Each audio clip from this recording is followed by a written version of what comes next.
Right, just arrived at Horseshoe Lake. Roy's already over there. You know these guys. Here's my tripod that was left down at the sea. Book's in there. Here's my tracker, which might be going on some boats. And so we're going to get over there, and we can expect rain to come in any time now. Just in case it rains, I'm putting my life jacket on. Oh, right. Oh, yeah. That's the point. Well, if we need the life jacket, it's in the car. You've got plenty of mountaineering equipment there as well. Yeah, that's what you always have to carry. So right. You don't fall in case overboard. you bump into a mountain. Of water, yeah. There's Roy, waiting patiently. Right, what do you want to point out? Exactly the same as last time, except we've got a holding current on the rudder when it's not moving, which should hopefully stop it from blowing around the place. And we've got a GoPro Hero type video camera instead of the FPV. Sorry, excuse me, Mr. Duck. Oh, God. It's a goose. Right. So apart from that, everything's the same. Right. Okay. And it's pretty well the same route as before, was it, from the jetty? It's slightly different. It goes from the jetty up to, but not so far up as before, and then it goes across, but further across than it did before, yeah. And then back to the jetty rather than back to the Black Labrador. Right, okay, yeah. Right. Oh, it's pretty good, no rain yet.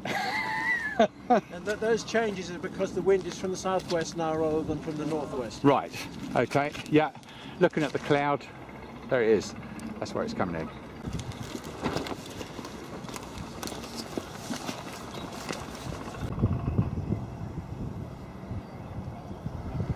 That's the autopilot down there. The black thing is the micromite. The SD card is an open log, which is an Arduino Uno, really. And there's another Arduino Uno in the rudder servo box, right, underneath under the deck. Yeah, so that's the GPS unit. Yeah, usual GPS going in to the autopilot based on a micromite.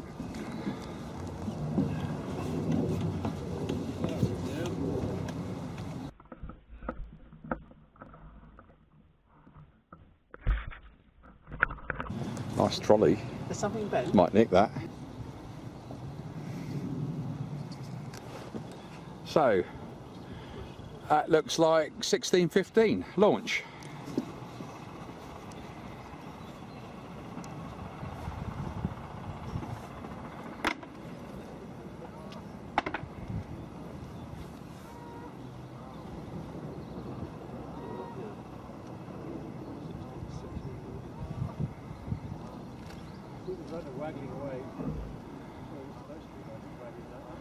Right, going straight out towards his first waypoint.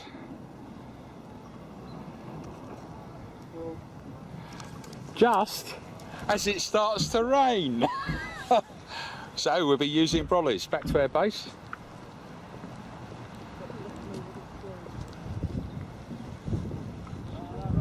Oh, hello, what happened there? Something funny happened, didn't expect that. Is it a temporary glitch? Bit of a breeze coming up.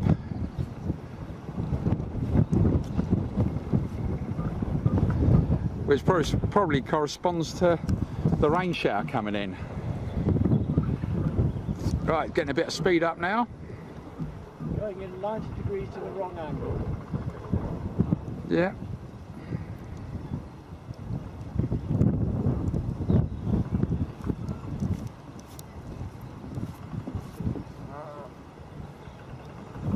It's interesting, this platform bounces about, people walk on it.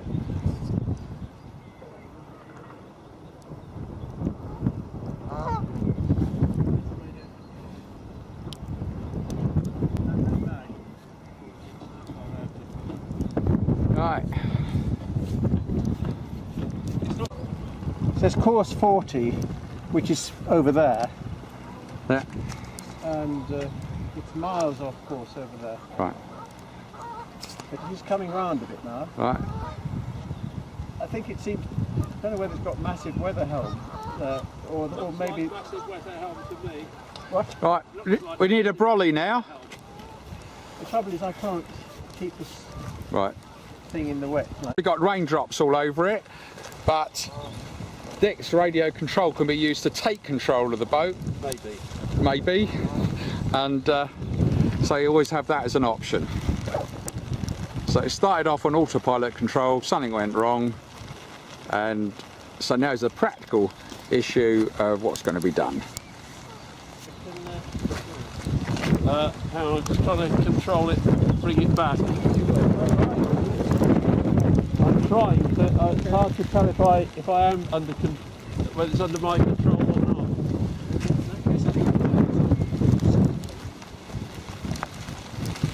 it's not doing it any good in this situation.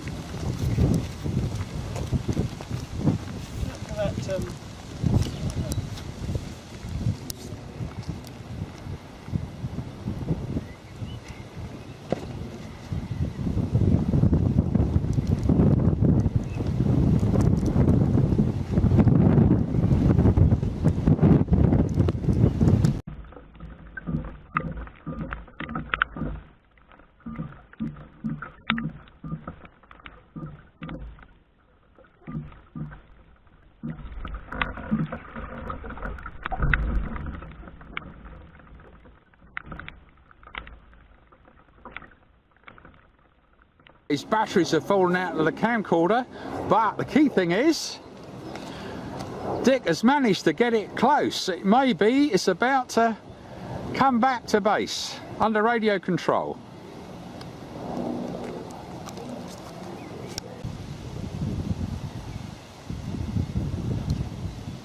Brilliant. See, the rudder is right round.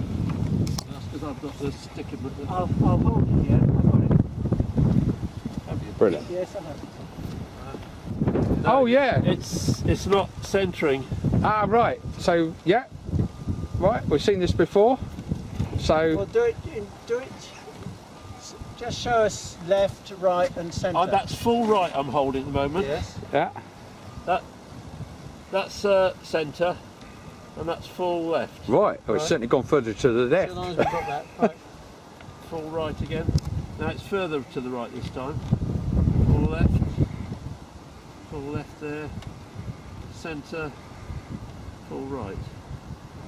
No wonder I was having difficulty. Yeah. I didn't actually get the important character here. Woodstock. Yeah, there you go. Having a soaking. Yeah, exactly. Oh, Yeah. sorry. Woodstock seems to be shaking his head. Is that right? He's going, oh, I don't know.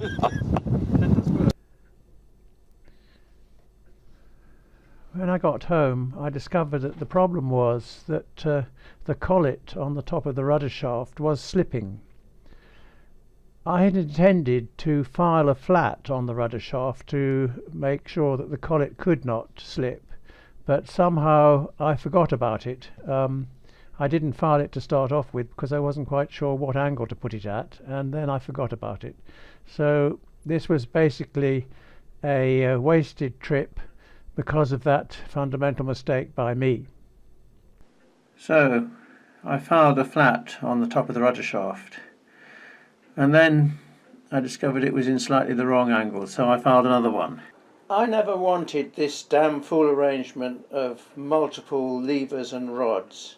It's fundamentally unsatisfactory from a geometrical point of view because it means that at angles like this the servo has to exert much greater force to turn the rudder than it does at angles like that.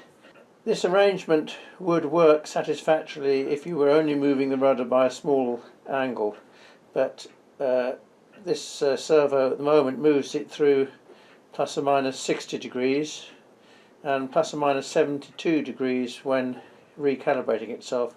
What I had always said I wanted was the gearbox mounted directly on the top of the rudder shaft, and that is the right solution, much simpler and more reliable.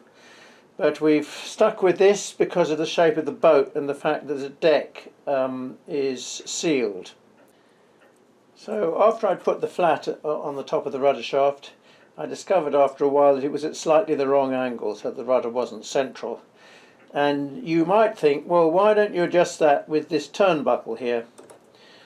But I can't do that because this distance is hypercritical.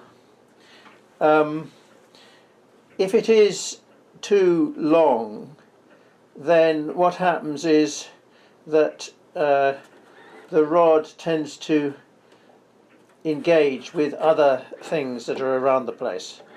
If it is too short, then you get into a situation where the rod is collinear with the lever, and then there's the possibility of it going the wrong way, and you in any case need an infinite force to move the rudder back from that position. So the whole thing is fundamentally unsatisfactory. And so what I say is, don't ever start with this arrangement.